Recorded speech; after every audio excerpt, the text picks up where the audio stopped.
Hi,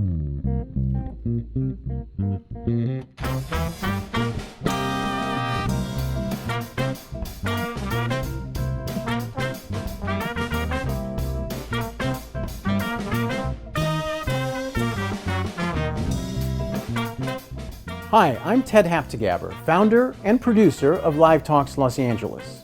Thanks for joining us. Since we started over a decade ago, we have brought you hundreds of conversations with storytellers, writers, actors, musicians, humorists, chefs, and thought leaders in business and science. You can watch and hear most of these in our YouTube channel and our podcast. For details, visit livetalksla.org. And now, here's the show you've tuned in to see.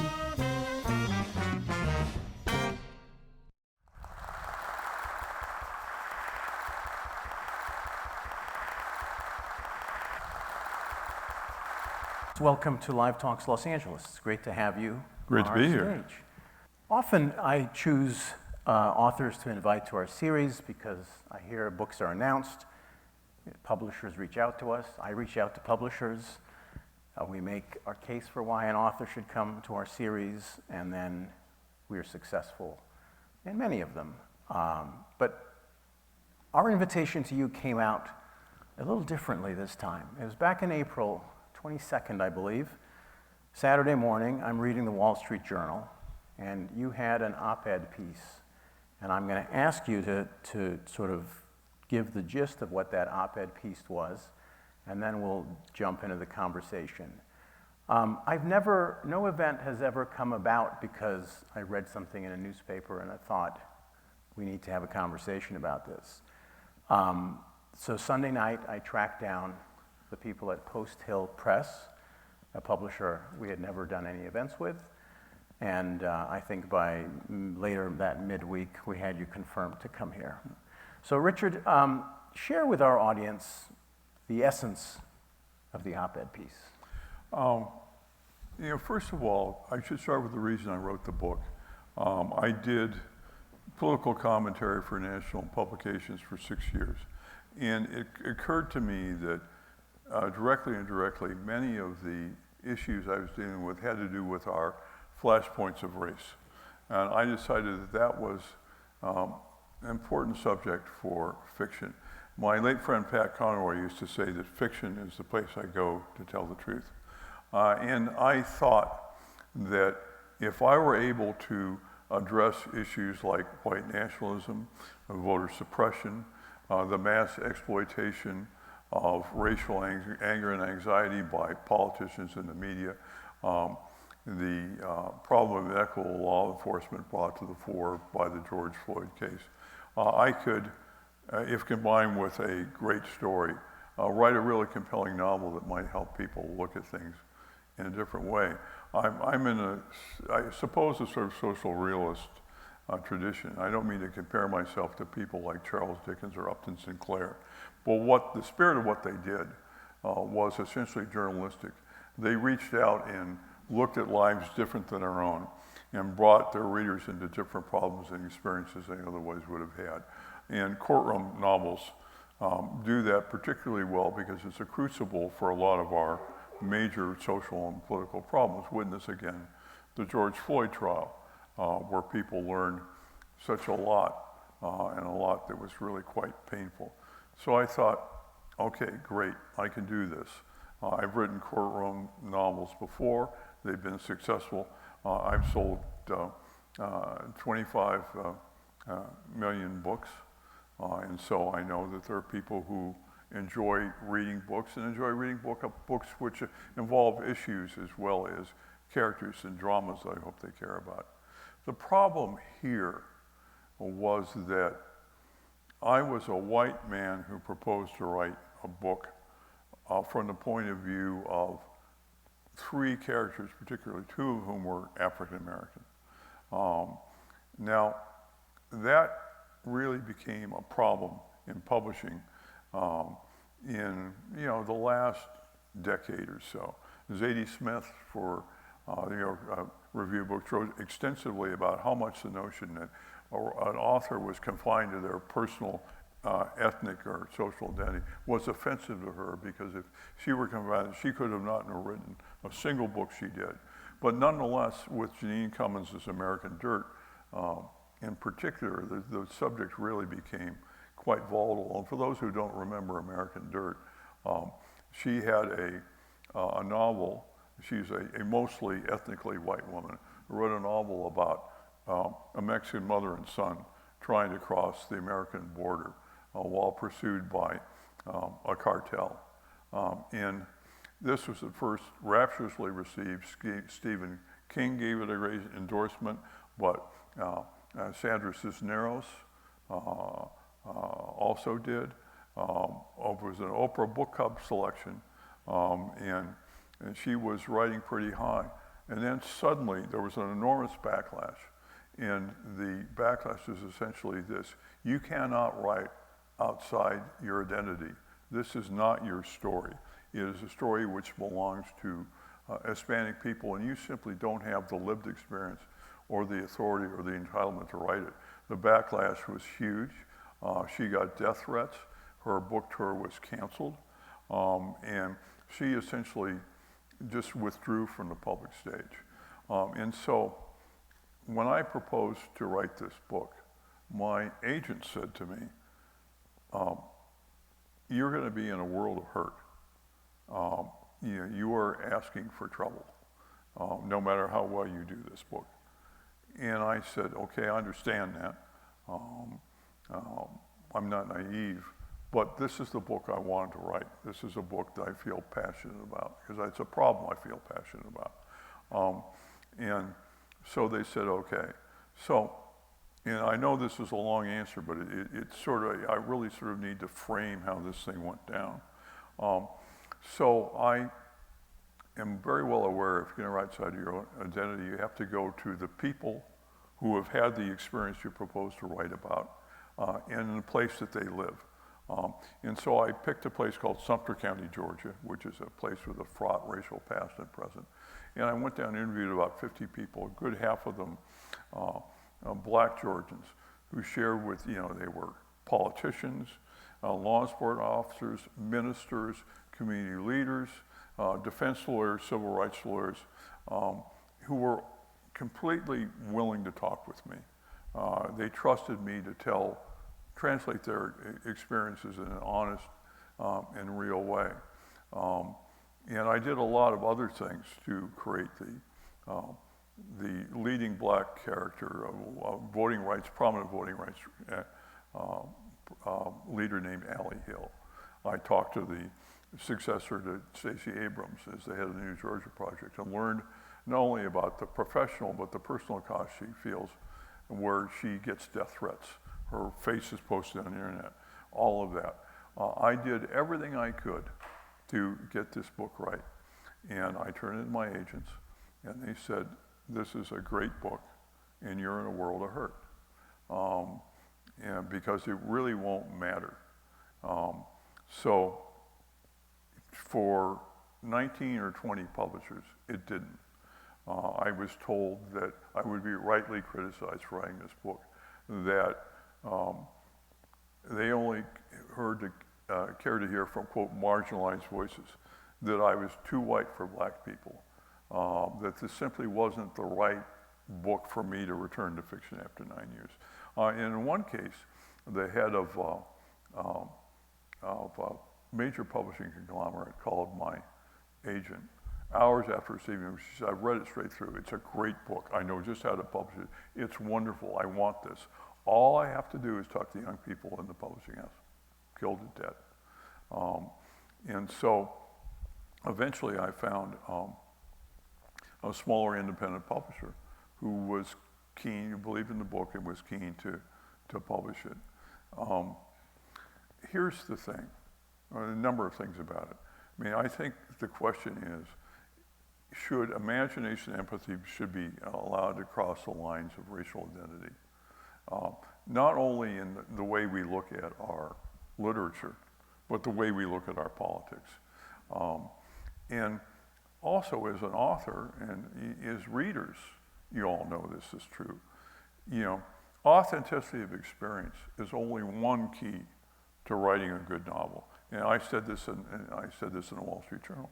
What about facility of writing? What about dialogue? What about research? What about psychological acuity? What about the ability to craft an exciting narrative? What about the ability to create characters who speak and act in realistic ways? But nonetheless, none of those things mattered when it came to this book, and I really was determined to fight for it. I mean, I believe in the book, and I didn't want to let the people who would help me down. But I also think the issue is so much bigger. And I started to imagine, let's suppose I weren't somebody with an established track record as an author, somebody who, if I wanted to give my own opinion about what I call identity authorship, would actually be listened to. What if I were a first novelist or emerging novelist? You know, this would not only crush my book, but it might crush my career. So in a way, if this kind of thing had to happen to somebody, and it's happening to authors all the time, it's a good thing that it happens to me. There is no good that comes from canceling a book preemptively, not on the basis of its substance, but on the basis of nor does it help anyone. It's not like authors are applying for a particular job in an org chart. Every book is its own creation. It exists only because the author imagined it. But for that, the book wouldn't exist. And so the question is the book worth reading? Has the author done the work to write about what he does, you know, well and responsibly? And then there's a whole question of identity. I mean, we all have relatives, right? So we all know people are different than we are. There's not, because I'm like a white guy, that doesn't mean I have some instant understanding of all other white people in America, even my own kids. So the idea that you redline authorship into ethnic neighborhoods and carve it up that way is antithetical to everything we know about creation, because the biggest tools of creativity are in literature are imagination and empathy. So that's a very long answer. But you asked me sort of how I got to the Wall Street Journal and what I said. And that's essentially it, with this exception, and this I find particularly ironic. There is no doubt at all, given the demographics in publishing in Manhattan, and I know a lot in this particular case, that the people who rejected my book on the basis of identity were overwhelmingly white.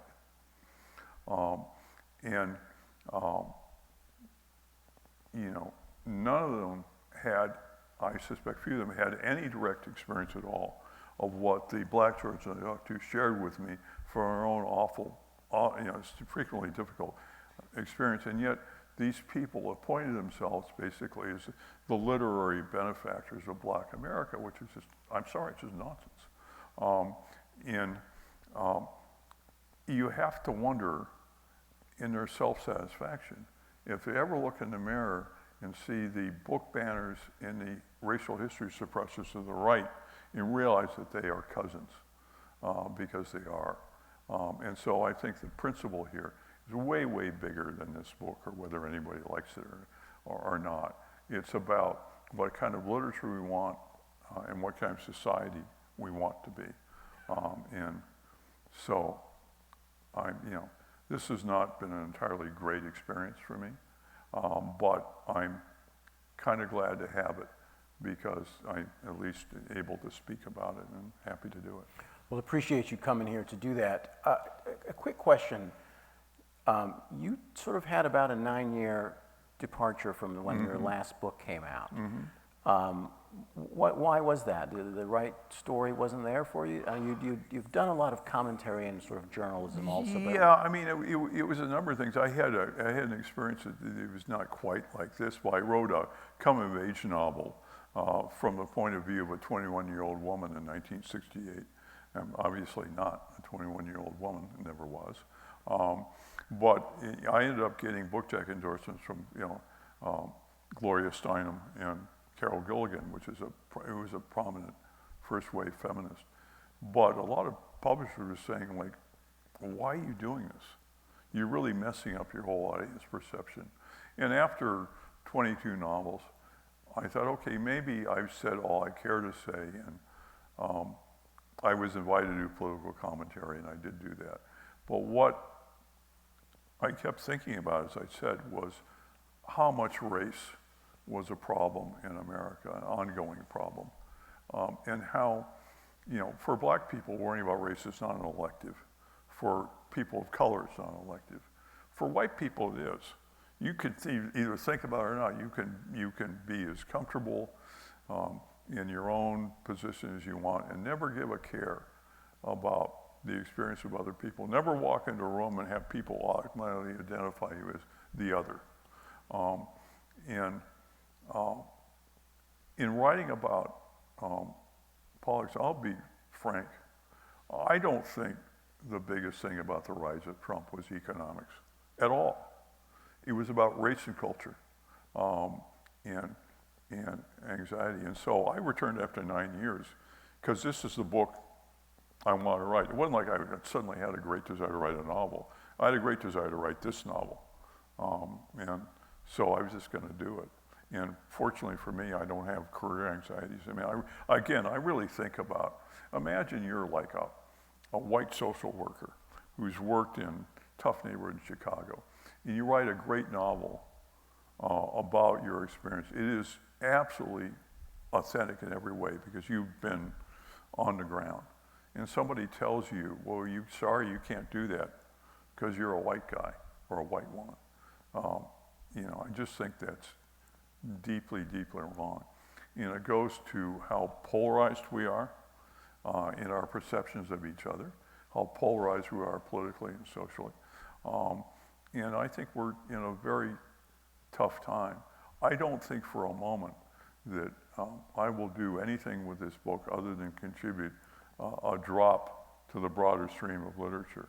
But, you know, drops add up, better than nothing.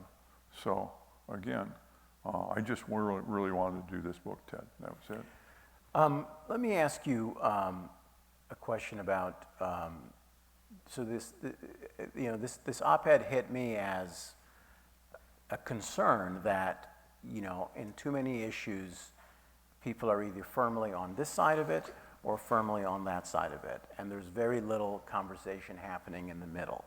And you know, what it said to me, it took about 24 hours to settle in, is like, here I have a stage. We have a very active YouTube channel.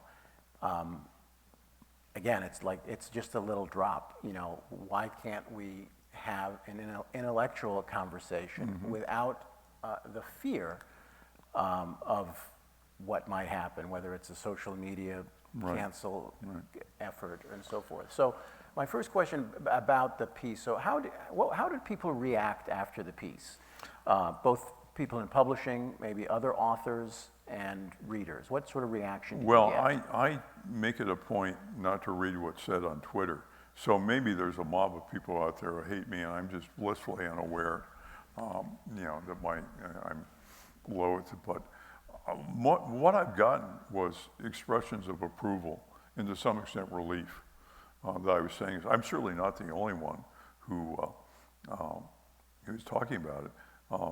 Henry Louis Gates leapt to my support in a column in the Boston Globe.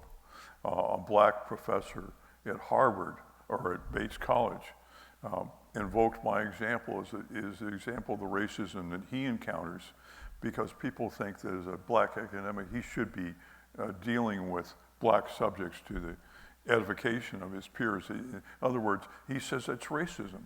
And so I think there's a lot of build-up concern about what is symbolized by what happened to me, because it's so much more prevalent than just having something that happened to me. But what I understand from people in publishing is that, or people who are journalists who cover people in publishing, is a lot of them are just immensely uncomfortable with this. It goes against the grain of why they're publishers. But they're afraid of their young employees and they're afraid of Twitter mobs. And there's an element of hysteria. Did you see the Elizabeth Gilbert thing? I was going to bring that up, yeah. Yeah. So for those who are unaware of this, Elizabeth Gilbert, who wrote Eat, Pray, Love, wrote a novel set in not quite contemporary Russia, but relatively historically recent Russia. And she finished this book, I guess, like a year plus ago. And it's coming out. And there was a firestorm on social media saying that it is insensitive to write a book about Russia because they invaded Ukraine. I have to admit, maybe I'm dense, but I don't quite see the connection. She wrote this book before. It's not about Ukrainians. It's about, indeed, Russians who sort of are resisting the regime by trying to withdraw into relative isolation. It has zero to do with what I consider to be the war crimes committed in Ukraine. And yet, she was so taken aback by the reaction that she has indefinitely delayed the publication of her book. That's crazy.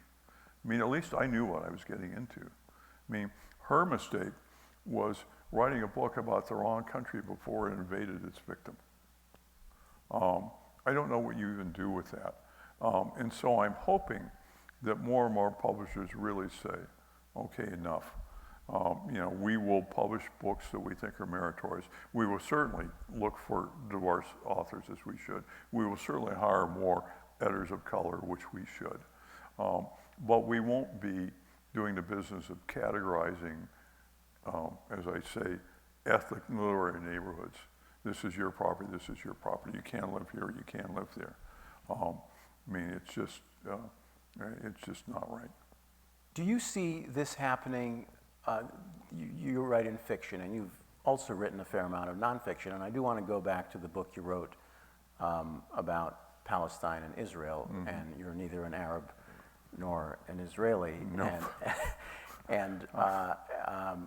Was there a similar reaction of any kind then? None. In fact, that was one of the most gratifying experiences of my career as an author. And for those who aren't familiar with exile, it deals with what I consider to be the tragedy of the Israeli-Palestinian dilemma. And I spent a lot of time in Israel and the West Bank. And I attempted to humanize the issues on both sides. I had some very striking experiences. And I tried to be as judicious and balanced as I could and deal with the impact of this on ordinary people who are not actors in the larger drama. I got more letters from self-identified American Jews saying either, you've really made me think about this in a different way, thank you, or you've confirmed some feelings I had about this that I didn't quite know how to articulate.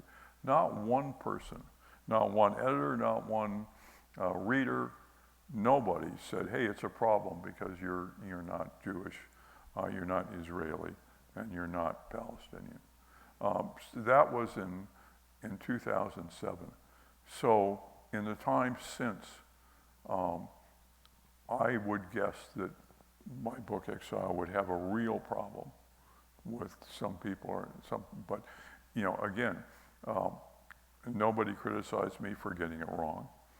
Nobody said it wasn't a good book. Nobody said it was insensitive to either Israelis or Palestinians. I certainly had a view about who within those societies were constructive actors and who were not. But it's a pity because, we're going to end up with a literature. Really, who needs another book about the angst of young white professionals in Brooklyn or Manhattan? Do we really need another one of those? Is that what we're going to be reduced to doing? Is it not only arrogant for a white author to write about problems which should concern us all, but presumed to be just presumptively impossible to do well? That's the example I use is Okay, so take Anna Karenina and Madame Bovary. You know, both books primarily focused on women, written by men. I mean, you can criticize them on one ground or another, but they're rich novels, they're classics. Would we be better off if Flaubert had decided, I can't do this? Or Tolstoy has said, no, can't do that. You know, we wouldn't have Anna Karenina, we wouldn't have the character of Natasha in War and Peace. It's, you know, and that makes my role in this sound grand. I am not Tolstoy, I'm not Flaubert, I'm not any of that. I'm not Tom Wolfe, I'm not Charles Dickens, I'm not Emile Zola, I'm not Upton Sinclair. But all of us should have the freedom to do the work if we do the work well, and let readers decide what is meritorious and what is not. There's several writers I've spoken to over the last few years who said, you know, I'm working on a biography of so-and-so, you know, happens to be this prominent black woman or a black male, and you know, my agent basically said, you can't write that book. You're not. So it's interesting. There is a book on the bestseller list now, a new biography of MLK written by Jonathan Hayek, I believe is how you say it. And speaking of Twitter, I saw something this afternoon that I thought was very interesting. The author shared, you know, high praise he got from Andrew Young, who was there for a lot of Martin Luther King's life. Right. And not only that, he also pointed out where he thought, you know, there was constructive criticism. And, you know, and Jonathan shared this in sort of multiple tweets, you know, saying he suggested this and he suggested this and he gave me credit for this. And, you know, he was very honored that he would reach out and do that. And what struck me is how that's an intelligent way to handle something. Yes. Not sort of castigate this person and say, you're white, you can't do this. And I don't know how he managed to get past doing it. I don't know if he has a track record long enough that people were trusting of it. And but like in your book, you have a wonderful endorsement from the former head of the NAACP. When did that blurb come? I'm just curious. Yeah. Well, I mean, first of all, I mean, I think you were talking about the MLK biography. I think there's greater license for writers of nonfiction. I think there's a feeling it's particularly presumptuous for you to imagine a different identity as opposed to writing about a real person. You know, the second thing I would say is that I think readers really have to judge whether you've done a good job or not. You know, when I wrote Allie Hill, my principal black character, and not only was I informed by all the people I talked to in Georgia, but I found 3 women who'd gone to Harvard during the experience I have, were going to Harvard in a section of the book. I asked them everything I could about how that experience had affected them, the highs and the lows, how they felt at the time, how they feel about it now. She's a mother of a black son who's in terrible difficulty in his book. I talked to black women about how they counsel their sons against the dangers that black sons face that white sons do not. You know, everything I could. But I think it's wonderful that Andy Young did that. About how the endorsement came about, I don't know Bruce Gordon, although I'm going to meet him in New York next week. But Bruce Gordon is somebody that a friend of mine knows, and he sent the book to Bruce, and he asked him what he thought. And Bruce, you know, said the wonderful things about it that he said, that how real it was, that the characters were people that he knew. And I was unbelievably grateful because it's not pleasant to be presumptively racially obtuse. You know, it's not a fun experience. To have somebody like Bruce say that you really did this justice meant a lot to me. I mentioned to a friend that I was doing this, and he said, you know, there was a time when we used the phrase, the marketplace of ideas. Yeah. And isn't it interesting that, and just like you said, readers, let the readers decide, and that's that market, if you will. If they liked it, they recommended it, they bought it, and that either made or did not make the book, and at the end of the day, how well that story is told is the arbiter. But that marketplace of ideas has evolved into fear of the market, and that how that audience will lash out against that publisher or that business that is putting this product out, in this case a book, and boycotts and cancellation and things like that start. And that has really changed. What are your thoughts on what that says about, I guess we see where it is today, but do you think that pendulum is going to go the other way? You know, I wish I knew. I don't know. I'm not sure that anything that I say is going to drastically affect the practices of New York publishers. But the larger point that you raise is, instead of the marketplace of ideas, we're having a strangulation of ideas. And your ideas are intolerant to me, or your identity is intolerant to me, or my notions of social justice not only trump yours, but entitle me to silence you. When we see that in college campuses, and we have it here. And you know, you look at our politics now, and so much depends on the source of information you have. And more, you're simply entitled to live in an echo chamber which reinforces your point of view. And so the people you disagree with become the people that you loathe. The people who have ideas you disagree with become bad people. And I think that's what our politics reflects. I mean, I think this is, and you know, we're dealing now with the intolerance of people who imagine themselves progressives. But you know, censorship is what you do in Putin's Russia. It's what you do in totalitarian countries. And what people are doing is embracing a totalitarian spirit. It's perfectly okay if people don't like my book. That's fine. It's not okay if they say I don't have the right to write it, particularly if I've written it with effort and good conscience. And, you know, again, I'm simply symbolic of a much larger problem, which is not only a literary problem, but it's a political and social problem in this country. I take a lot of interest in two parts of books when I pick up a book: the dedication and the acknowledgments. Tell us about who you dedicated this book to. Two things, two people. I grew up in I dedicated the book first to David Cook, who was somebody I didn't know before I started doing the research, and he's one of those serendipitous discoveries that you have as a writer.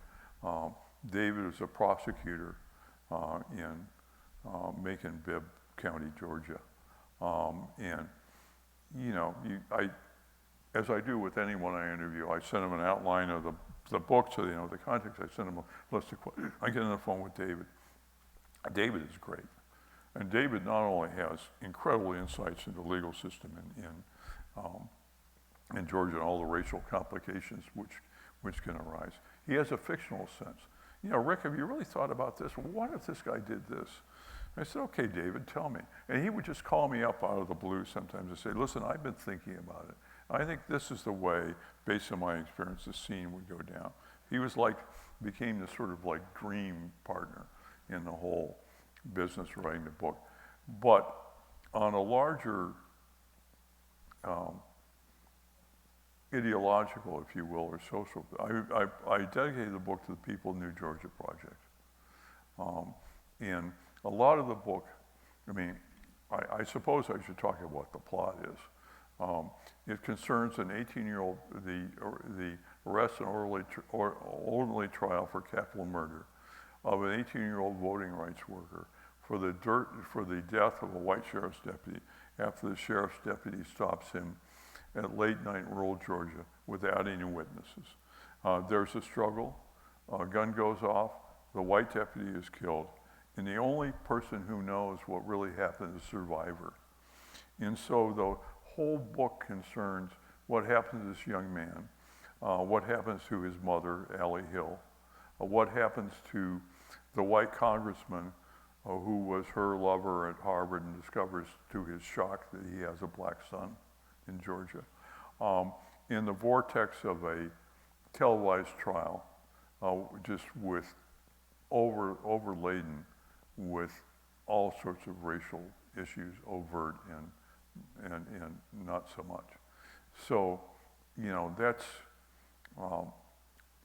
basically the template for the book, and it sort of took off from there. But the New Georgia Project is the leading voting rights group in Georgia, one of the leading voting rights group in the country, and they do great work under great pressure. They have guards at all their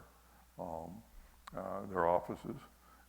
They have constant threats of bombings from white nationals. The head of the group that I talked to lived under constant threat of violence. And those people don't work for a lot of money. And yet they've changed America. I mean, they helped elect Joe Biden president. They helped make Raphael Warnock a senator. They helped elect the first Jewish senator in the history of Georgia. They helped save Warnock. They're up against tremendous odds. I mean, I just want to tell a brief story about it. Up until 2020, voting by mail was very popular with the Republican Party organization because they could basically take every conservative white guy who over a certain age, and they wouldn't have to leave their rocking chair to vote. And it was great. And because it's a very closely divided state, voting by mail really worked for the Republican Party. The New Georgia Project said, wait a minute, we have a whole population of people that can't get child care or have 2 jobs or can't get time off to vote, or are victims of targeted poll closings where they have to drive for an hour to vote and stand in line. We're going to use vote by mail. We're going to turn out to vote. And they did. So what's the Georgia legislature do? They pass a bunch of stuff that makes it harder to vote by mail. And on top of that, they pass a law that makes it a crime to give somebody standing in line a bottle of water or food. So, so great. You'd rather have grandma die of heat stroke than vote? I mean, it's unbelievable. And what these people do, what they've accomplished is amazing. So when I thought about the dedication, I really thought, no, I don't want to single out the head of New Georgia, because just like a bunch of people, black and white, they're doing this work and they're doing it great. So I just want to name the organization. And I actually went back to my home in Martha's Vineyard and I put together the first ever fundraiser for them on the island, which turned out to be a great success. But, one of the struggles has always been to get people to vote in the face of discrimination on the basis of race. And it's still going on. If you keep 10,000 black folks from voting in Georgia, you can change the result of an election. So, these folks are really up against it. I mean, they're playing for serious. They're playing for basically the future of our democracy. And so I just really wanted to dedicate this book to them. And your acknowledgments, you put together an afterword and acknowledgments, and a lot of what you have in that op-ed piece, you include in the afterword. Yeah.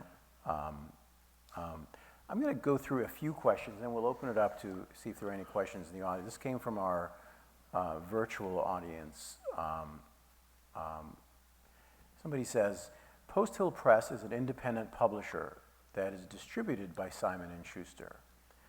And the question this gentleman asks is, if your book wasn't fit enough to publish by Simon & Schuster, why is it okay for them to distribute it? You would have to ask them. But I think Simon & Schuster was kind of stuck with me because they have a contract with Post Hill Press, and they don't get to say, well, I'm sorry, I'm not going to distribute this book because of the identity of the author. With what level of enthusiasm their sales force acted, I have no idea. But I think it really is just a pre-existing commercial arrangement. Well, I think maybe an answer to how well that worked is related to another question that came in.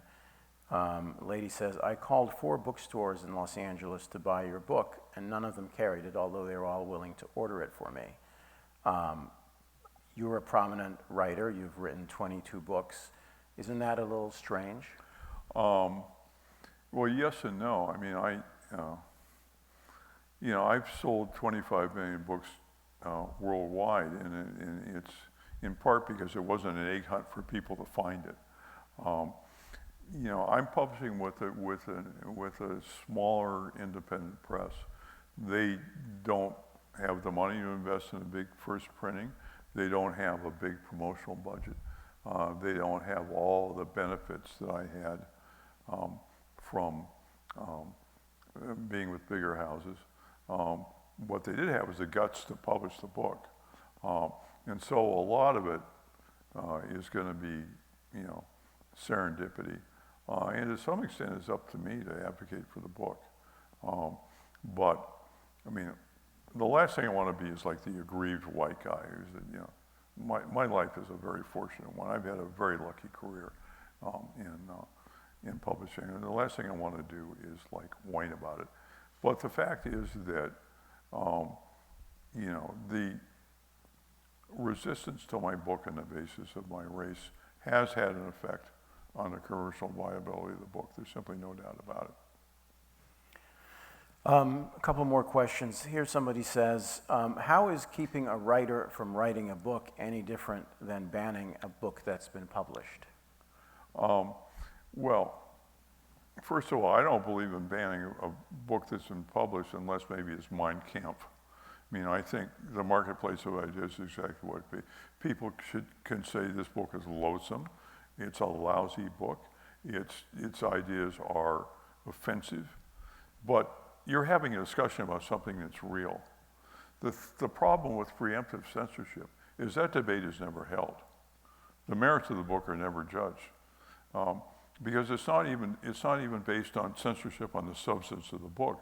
It's on the identity of the author, which is particularly insidious because you strangle a book in a crib and nobody never knows it happens. There's no discussion at all. So I think in a way that preemptive censorship of a book is worse than a debate over whether a book should be censored after its publication. Although, in general, I'm way unhappy with the idea of people appointing themselves as censors, because who are they?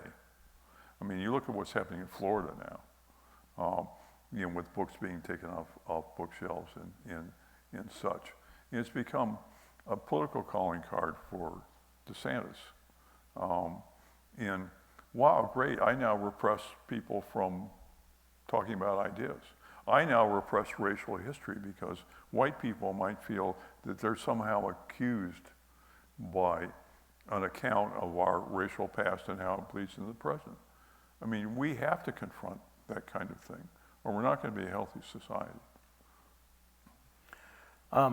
Before we go to questions, and this is very hypothetical, I'm not saying that I'm about to schedule such an event, but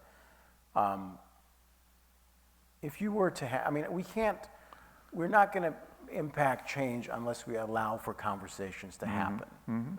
So hear me out. If we were to initiate a conversation with, you referred to them as some of the younger persons in the publishing industry, we were to have a conversation to say, to sort of try to understand each other, what might that be like for you? How would you start that? And also at the same time, how would you have that conversation with sort of a senior editor to just... I would really like to know, because, I mean, and believe me, I have the intellectual interest in the subject to find out. I would really like to know how they think they are benefiting literature and society by, again, what I call preemptive censorship of books. I have never heard, to me, a persuasive account of why that's so. I mean, as I say, it's not like authors are job applicants. Every book is its own product. It's not like if some book is rejected on the basis of, you know, the author's identity. Some other book by a more, different book by a more suitable publisher will be published someplace else. What I have heard is a lot of you guys, you white guys around the world for a long time, you don't get to call the tune anymore, so you don't like this tough. That is not a very rational or nuanced argument, and it flies in the face of what,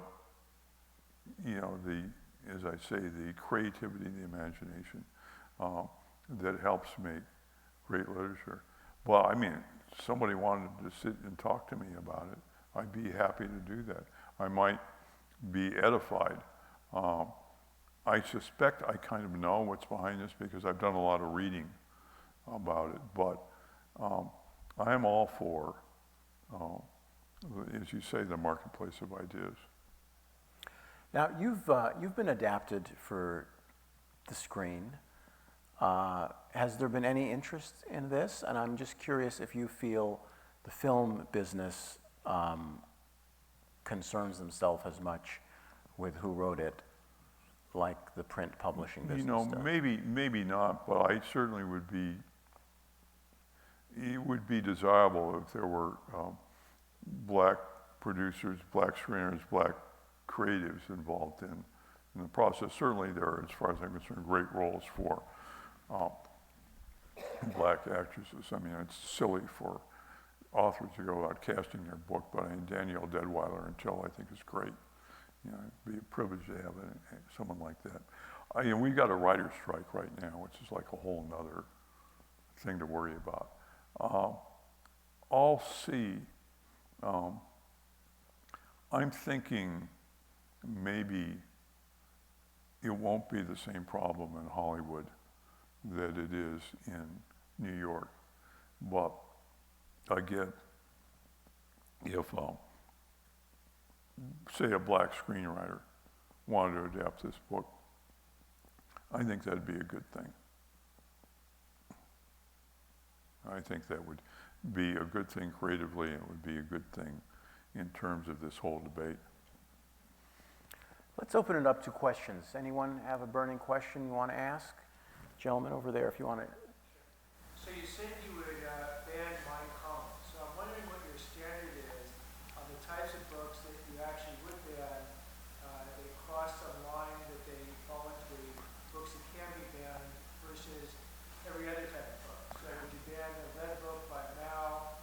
Would you ban the Protocols of the Elders of Zion?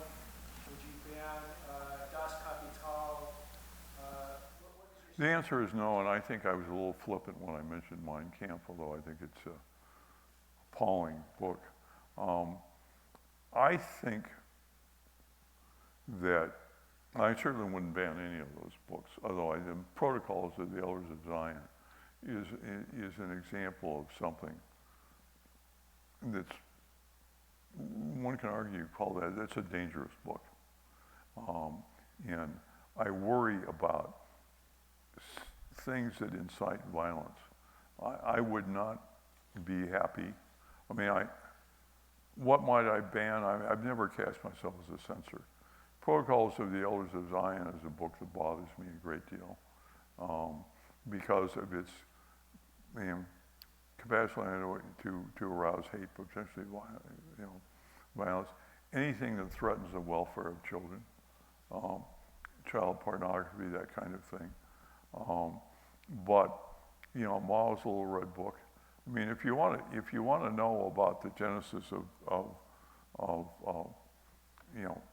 contemporary China, you ought to read the book. I mean, you ought to read anything that informs you about ideas, ideas to which you may be opposed, because it's no good opposing something you don't understand. And I mean, one reason, again, to bring it down to my very small example, of necessity of demographic likelihood, the majority of my audience is going to be white, okay? What do they think about the problems of racism elective? And I'm inviting them into that contemplation. I don't think it does to ban Mao because we don't like the book. I mean, Das Kapital is a fundamental treatise, which is interesting on a whole host of levels. It's also interesting how far, the Soviet Union evolved from the ideals stated by Marx and Das Kapital. So, I'm not an eager censor at all. So anyone want to share with me their favorite John Grisham novel? I'm certainly open to that.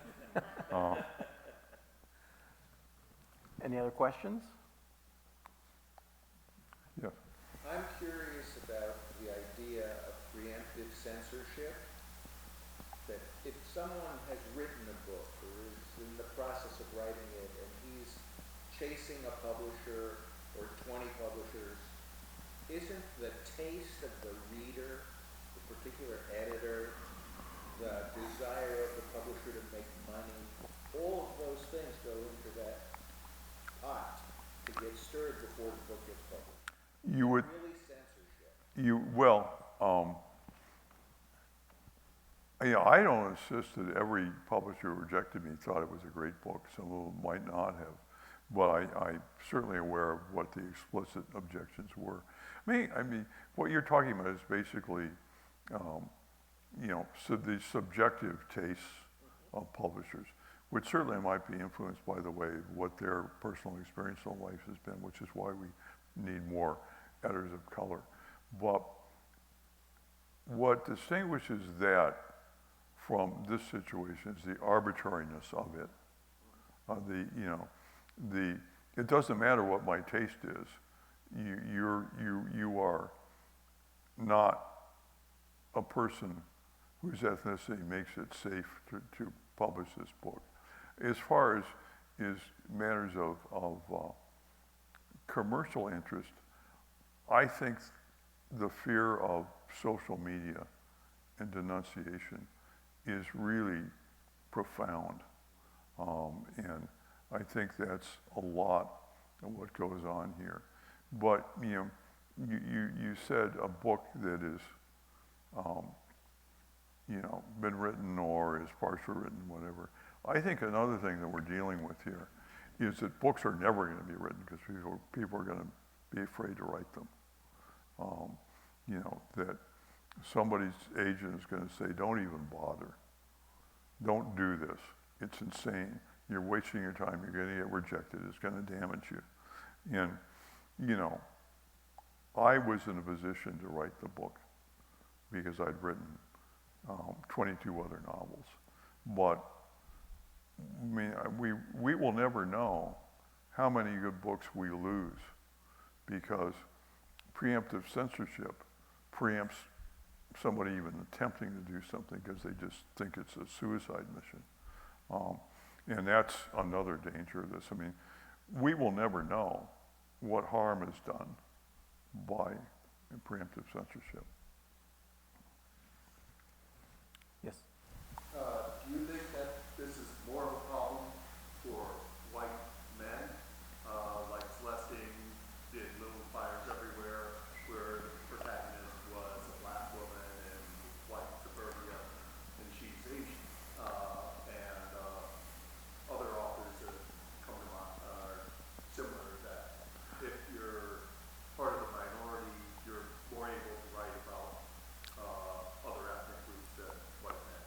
I think that's right. I mean, I'm a little leery of saying, God, this is a curse on white males everywhere, because white males have had it great for eons. I mean, I never have to walk into a room and worry what people think of me, as I was saying. But I do think there is a particular presumption that it is wrong for white people to write about non-white people. It's a notion of it's a misplaced notion of racial sensitivity on part of publishers. And I think in the case of Select Ing, that there's probably an idea, well, at least she's a woman, at least she's a minority, at least she has some sort of platform for reasoning her way into this, and what does a white guy have to do with anything? So I think probably on an operational level, it affects white authors more, but I would also say that it's just wrong. It really doesn't matter who the author is. And certainly, if we started saying, well, black authors can't write about white people, well, there goes James Baldwin, for God's sakes. Yeah, I think it probably is tougher for a white guy, but it's really kind of not the point. It's just wrong. Yes?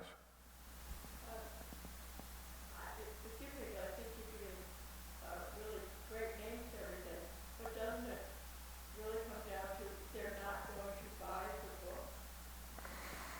Isn't that just personal choice? I mean, I'm not going to put it on television because nobody's going to watch it. Well, again, when I wrote Exile about Palestinian Jews, it was a bestseller. Okay, so I think this book has the potential to be highly commercial. So I don't think, but people can buy it or not. But and that's at the level that somebody chooses to like or not like my book because they've read it, or buy or not buy my book because they don't want to read a book by a white guy. That's one thing. People are free to object to a book on whatever basis they want. But, we're a diverse country, tastes vary. And I think, there's an audience for any good book if people are aware of it. And, most books aren't huge bestsellers, but they give numbers of people great satisfaction reading them. So, again, matters of taste is one thing. Opinions about literary quality are one thing. But again, that's different than presuming that a book shouldn't be written, regardless of how good or bad it is. And that's sort of where I get off the train. Have I exhausted you, fought you to a standstill? I don't disagree with you at all. I mean, you happen to be speaking to the bar, but we are a capitalistic country. And we do things for money. And I don't know how you could change that perception. No, I don't want to lose any of those people. No, I do want your book to be written. Yes, I would be happy to be one of the fundraisers who got that to happen. But I don't know how we're going to go to publishers and say, well, listen, at least do 5 books a year that you just don't think are going to sell. Well, I would certainly say that what happened with me was not a commercial calculation. It wasn't framed that way. It was very much governed by who I was and what I was writing about. I don't want to be a critic of my own or a pump up my own work, but I know what's commercial. I've had 16 New York Times bestsellers. I can tell you this book is commercial. For one thing, I mean, what's it about? It's about race for sure, but it's also about love lost and found between white congressman, and this woman he's always loved. And it's about people finding their way into a father-run relationship across all sorts of barriers of experience and identity and not knowing each other. It's about a highly charged televised murder trial, which tests all these people in the most severe possible way. It's also about what it's like to be a black man defending a black defendant in a case which is becoming a national flashpoint. I mean, those things are inherently interesting and dramatic. I mean, I write books about things I care about, but I don't write books not to sell them. You know, I know that this book has the elements of something that a lot of people would find very satisfying to read.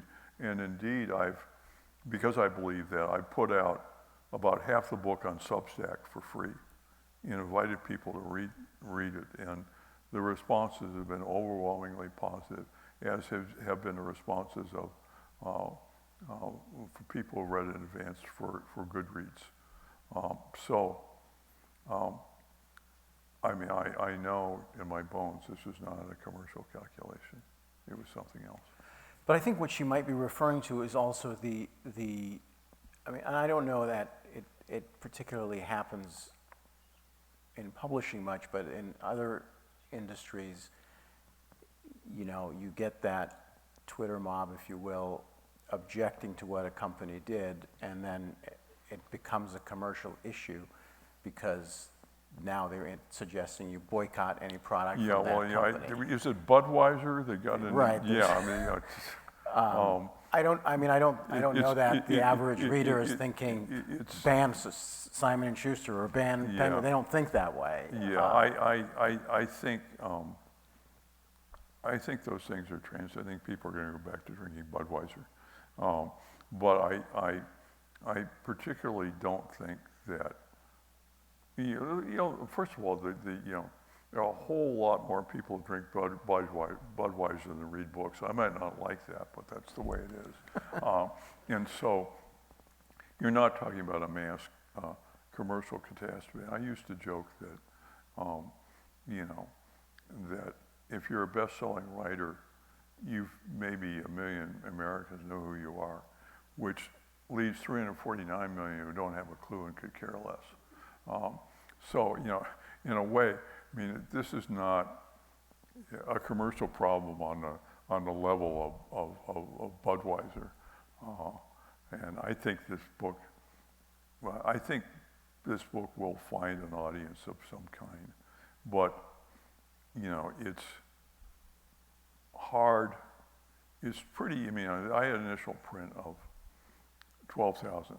Pretty easy to hide 12,000 books in a nation of 350 million people. You know, typically my first print would be, 150,000? So the question that your audience member asked earlier is right. First of all, you got to be able to find the book. And, you know, that's a problem, but we'll see. I mean, I'm proud of the book and happy to have written it, and happy to be here to talk about all the stuff that surrounds it, because I think it's important. Well, Richard, thank you for coming to Live Talks Los Angeles. I think forums such as this are an excellent place to have difficult conversations. We should have difficult conversations. In certain cases, it's fine to agreeably disagree. But if that conversation hasn't happened, we're becoming less sophisticated as people. And I encourage anyone who watches this video to, in the comments, speak. And perhaps you might chime in and respond to some of those. Thanks for coming. For those who drove, I always like to say, please go on gently. Good night. Thank you, everybody.